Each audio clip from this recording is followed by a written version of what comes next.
This is Dane Parcel, and this is my case study submission for EDL 856 titled Parental Apathy.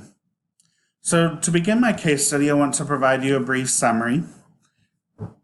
Mrs. Rose is the assistant principal at John F. Kennedy School. She's found herself in the middle of a public school relations issue.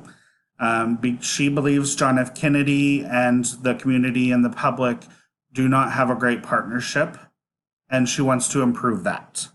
However, her efforts to make that improvement are roadblocked by her principal, who believes that everything is okay. After additional efforts to encourage the principal to look into improving the relations, he did finally agree to a meeting with the parents. The principal sent out information and only 8 people showed up. And at this time, the head principal would like to cancel the meeting. So category 1, as I work to identify the problem, I need to analyze the case study. Now, some of this information may have already been presented in the summary. However, I feel it's important to still mention as my known facts. In regards to John F. Kennedy, they do have a very limited parent-school relations program.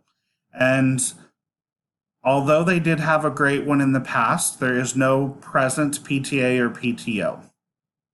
Mrs. Rose is a first-year assistant principal. She has differing opinions than her head principal on the public school relations, and she's brought up the idea to improve at least 2 times with her principal. Her principal has the attitude that everything's fine, and he gets this by the fact that he's assertive that he's made phone calls and he talks to people during conferences, and he believes the school is doing well. Although, when he started as an administrator, the principal had a differing opinion on his standpoint now, and really felt like things changed for him to have changed that viewpoint from when he started. He did go ahead and finally agree to the meeting after a couple additional tries by Mrs. Rose to improve the relations. The principal did send home a note with the students to give to the parents about the meeting, and only 8 people attended, and the meeting is in jeopardy because the principal does not want to continue. So some of the known facts before I identify the problem would be great to know these. What happened to the PTO and the PTA in the past? And did what happened to those affect the attitude of the principal and his change of mind and how to work with parents and schools relations? What's the makeup of the parents that attended? Was there any other means to communicate the meeting to the parents other than the letter? What are the perspectives of those 8 parents that attended? Was enough notice given to the parents to make arrangements to attend? Is there involvement in any other component of the school, such as their music program or their athletic program? What other means does a school use in general to communicate? Are there social media or other forms of communication available? How is the staff involved in parent-community relations? What's the socioeconomic makeup of the school? And is there a language issue involved? I know there would be for my school. So is there one for Mrs. Rose? With that information, I've developed my problem into 3 separate layers. The first layer is that there's little contact or involvement with the parents and community at John F. Kennedy School.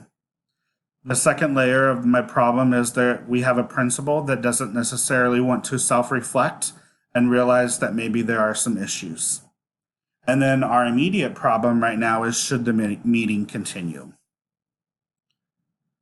So category 2, my plan of action. So my immediate step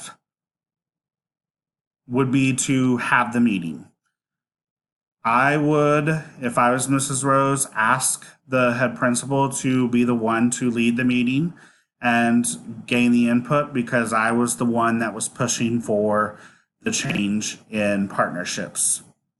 And so, in that meeting, even though there are only 8 people, I still think that you should value their time. And rather than cancel the meeting, let them know that you appreciate them coming in to build a better school through the parent and the school relationship.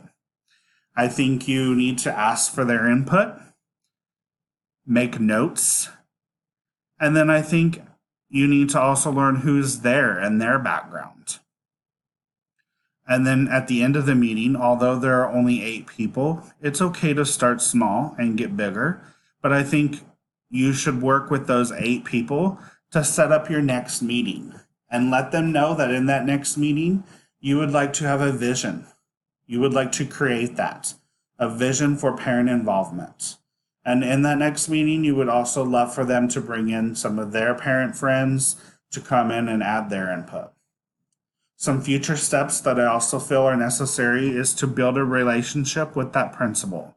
Mrs. Rose has only been working with him for 4 months, so there still needs to be some relationship building being done.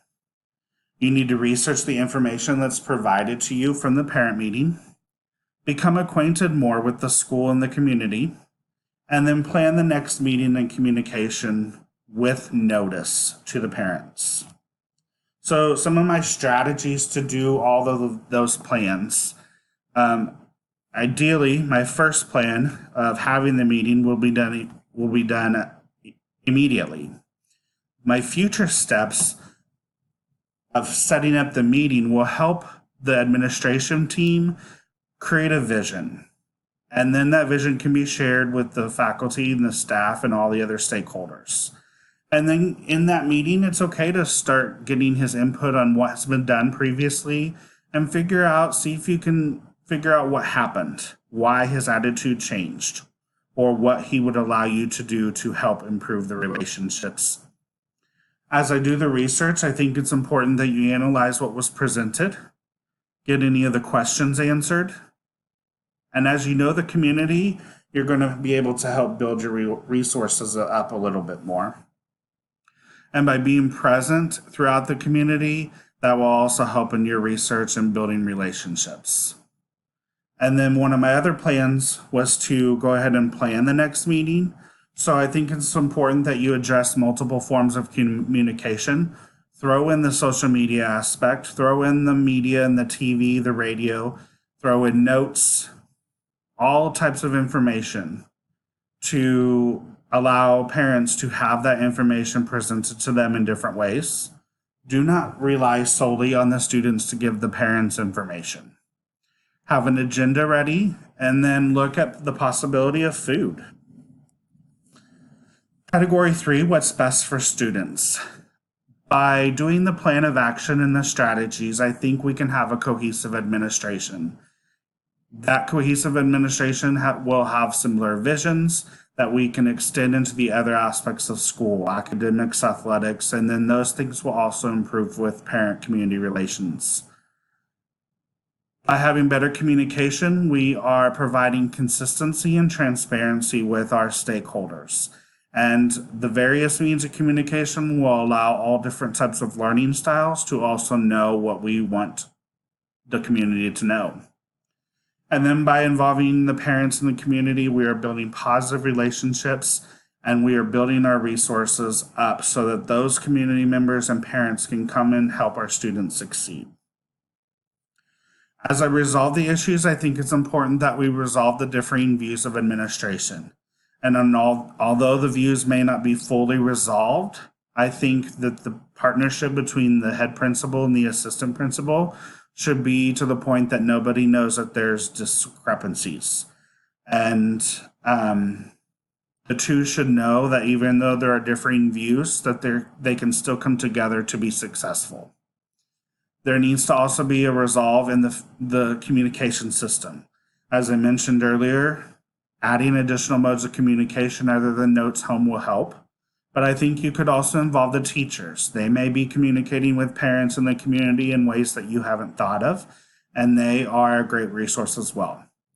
And then by building on your parent community involvement, by having your parent advisory group, you are gaining resources, you're gaining relationships, And hopefully your 8 will grow to 20 and 30 and so forth.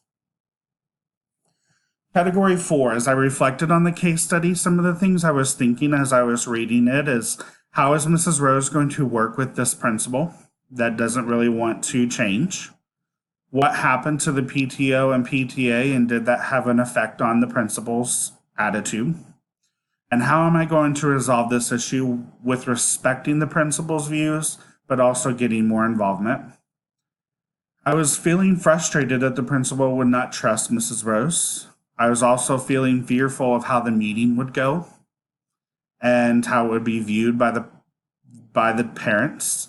And I was also feeling whether or not the principal thought that notes being sent home was really an effective tool to communicate with the parents, or if that was just his way to please Mrs. Rose. I did value Mrs. Rose's efforts to make an improvement to her school. I valued the parents that came and attended the meeting and their concerns and comments. And I also valued the connections between the parent and the community and the school, and how those resources can be built up when that relationship is strong. Some unresolved issues that I still wonder is, through these actions and steps, will the principal's views of parent-school community relationships change? Will the further actions by Mrs. Rose be accepted by the principal and the outside stakeholders? And then how did the parent meeting with the 8 go? Category 5, my standard 7 reflection. How does the school leader promote the academic success of every student? Well, through my action plan and my strategies, I believe that the following 3 ideas do help promote academic success for every student. Understanding the need for more school-parent community relations will also provide additional resources that can be used in the classroom to improve student success.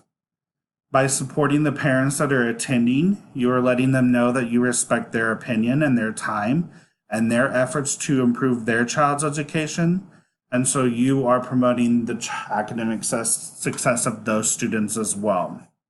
And then by building a positive school culture with your administration, you are then hopefully transitioning that relationship down to the other aspects like academics into the classroom, and that relationship will help improve and provide a conducive learning environment. Component 2, how do you as a school leader respond to the diverse needs of the community and promote the well-being of every student? A couple of different actions that I came up with to work with this component include proceeding with the meeting and gathering the information.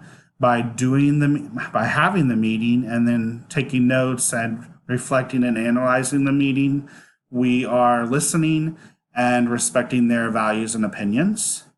And then by addressing the additional modes of communication, we are adjusting the learning styles of the parents and the community, and that will have effect on the students, because the parents and the community will be more involved and be more knowledgeable about what's going on in the school. Component 3, how do you as the school leader promote communities of engagement for families and stakeholders? So number 1, by increasing the modes of the communication, as well as the amount of times that communicate, you are providing additional transparency with your school. If you share your vision of success towards parent and school relationships, then you're encouraging the community to also come in and use what they know to help your students. And then you are also building relationships by having additional meetings that will allow you to be given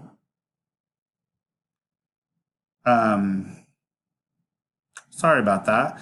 By having additional meetings, you'll be able to get additional insight into how the school is progressing through the year, and what are some other ideas of how you can improve the relationships and build stronger partnerships so that your students and your school are succeeding. Thank you for your time. That is the end of my case study.